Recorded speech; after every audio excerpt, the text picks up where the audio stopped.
लाखों लोग रोज़ाना गुर्दों की बीमारियों का शिकार होते हैं। इसकी वजूहात क्या हैं और इससे बचने के क्या तरीके हैं, अर्ली सिम्टम्स क्या हैं और आप इससे कहां तक जा सकते हैं, तमाम तफसीलात आज इस वीडियो में जानेंगे। मैं हूं आपका मेज़बान तलहा अशरफ और आज मैं head of department urology professor doctor Khizar Hayat Gondal के पास आया हूं, जिनसे हम मुकम्मल तफसीलात जानेंगे। अच्छा सर, बताइएगा कि जो पथरी है गुर्दे की, उसकी क्या वजूहात होती हैं और वो किस तरह उसको देखते हैं आप, कहाँ तक जा सकती है, बताइए।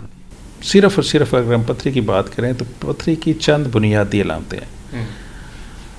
देखें, एक सादा सी मिसाल है, अगर हम इसको किसी रवानी के सिस्टम से मुंसलिक करके पूछने या समझने की कोशिश करें, जैसे पानी की रवानी है, जैसे ट्रैफिक का फ्लो है, तो जब भी कोई रवानी डिस्टर्ब होती है, ट्रैफिक का फ्लो डिस्टर्ब होता है, तो पीछे लंबी लाइन लग जाती है।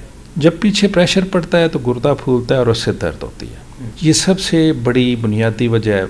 जब वो पथरी रुकावट का सबब बनती है तो वो दर्द का सबब बनती है। पथरी का साइज़ और दर्द की शिद्दत का बाज़ औक़ात आपस में कोई कंपैरिजन नहीं होता। अगर वो उसने नेक पकड़ ली है, गुर्दे की नाली में आ गई है तो दर्द शदीद होगी। अगर गुर्दे में 5 सेंटीमीटर पथरी पड़ी हो तो हो सकता है दर्द मामूली हो। तो सबसे पहले दर्द की नौइयत और लोकेशन बड़ी इम्पॉर्टेंट है। तो ये मुख्तलिफ़ जगहों पे जब पथरी ट्रैवल कर रही होती है ऊपर से नीचे, तो ये अपनी दर्द की जो पोजीशन है बाज़ औक़ात कुछ मरीज़ों में तब्दील करती रहती है। और शुगर साथ हो तो ये शिद्दत और भी बढ़ जाती है। बाज़ औक़ात हमें उसका रास्ता, पेशाब का रास्ता ऊपर गुर्दे में ट्यूब डाल के तो उस बस को ड्रेन करना पड़ता है ताकि बुखार ठीक हो। ये एक काबिले इलाज मर्ज़ है, क्योंकि गुर्दे को बज़ाते ख़ुद पथरी की वजह से बहुत लंबा चौड़ा नुकसान उसके कार्टेक्स को नहीं होता, सिवाय उसके ऊपर प्रेशर पड़े। जो थोड़ा सा भी गुर्दे में जान है, पथरी अगर आप उसकी निकाल दें तो उसमें काफ़ी सारे चांस होते हैं कि वो एक बेहतर ज़िंदगी गुजार सकता है। अच्छा सर, पथरी के बारे में हमने बात कर ली है। मुझे बताइएगा कि कई नीम हकीम, उसके बाद होम्योपैथिक और उसके बाद दम दरूद वाले भी कुछ चीज़ें दे देते हैं खाने के लिए मरीज़ों को कि आप ये खाएं और आप बिल्कुल ठीक हो जाएंगे। तो इसके ऊपर क्या है, उसकी वजह से ज़्यादा नुकसान उनको होता है या उससे कुछ रिकवरी हो सकती है? अब अगर पथरी ऐसी है जो निकलने वाली है, वो डॉक्टर के पास आ गया तो डॉक्टर ने कोई दवाई दी तो वो क्रेडिट उसको चला गया। हकीम, होम्योपैथ या दूसरे दम करने वाले साहिबान के पास चला गया तो क्रेडिट उसको जाता है। अगर वो किसी के पास भी ना जाए, जैसे ज़माना कदीम में होता था, तो पथरियाँ निकल जाती हैं। दूसरी तरह की पथरियाँ जो रास्ते में फंस जाती हैं तो उसका डॉक्टरी में इलाज मौजूद है बग़ैर कट के।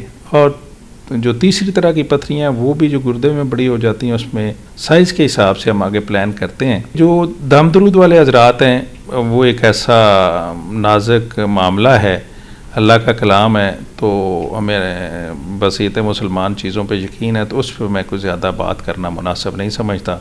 अच्छा सर, बताइएगा कि जो इसके गुर्दे के कैंसर होता है, वो उसकी वजह क्या बनती है और फिर उसका इलाज किस तरह मुमकिन होता है? गुर्दे के कैंसर का अगर हम समझें तो इसके 2 कैंसर होते हैं। एक कार्टेक्स का कैंसर होता है और एक मेडल्ला यानी कलेक्टिंग सिस्टम का कैंसर होता है। इन दोनों का जो इलाज है वो ज़्यादा तौर पे जो है ना रीनल सेल कार्सिनोमा, उसका इलाज होता है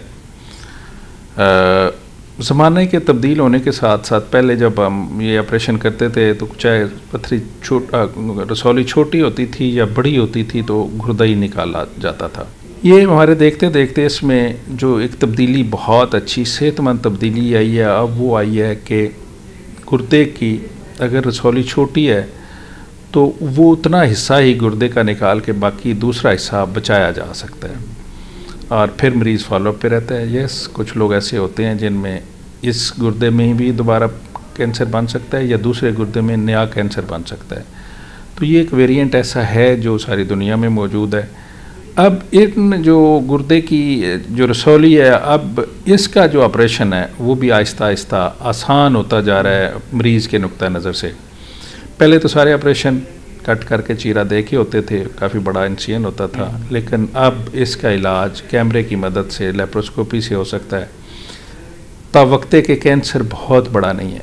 अब सर्जन्स की सहूलत के लिए दुनिया में अब लेप्रोस्कोपी की जगह पे अब रोबोट आ गया, और रोबोटिक नेफ्रेक्टमी और पार्शियल नेफ्रेक्टमी, यानी पूरा गुर्दा निकालना है या गुर्दे का मुतासा हिस्सा निकालना है, वो रोबोट से भी हो सकता है, लेप्रोस्कोपी से भी हो सकता है, और ओपन सर्जरी से भी हो सकता है। इन सारे तीनों ऑपरेशनों में अगर इंसान ओपन करके कर रहा है, लेप्रोस्कोपी से कर रहा है या रोबोट से कर रहा है, इसमें अंदर जो बीमारी है वो उतनी ही है और उतनी ही निकलती है। गुर्दा निकालना है तो निकल सकता है, पार्शल करनी है तो हो सकती है, लेकिन इसमें सिर्फ़ और सिर्फ ओपन ऑपरेशन में मरीज़ के लिए कुछ दिन ऑपरेशन के बाद दर्द और तकलीफ़ का सबब होता है, सबब वो बढ़ जाती है, लेकिन वो भी 2-4-10 दिनों में मामला ठीक हो जाते हैं।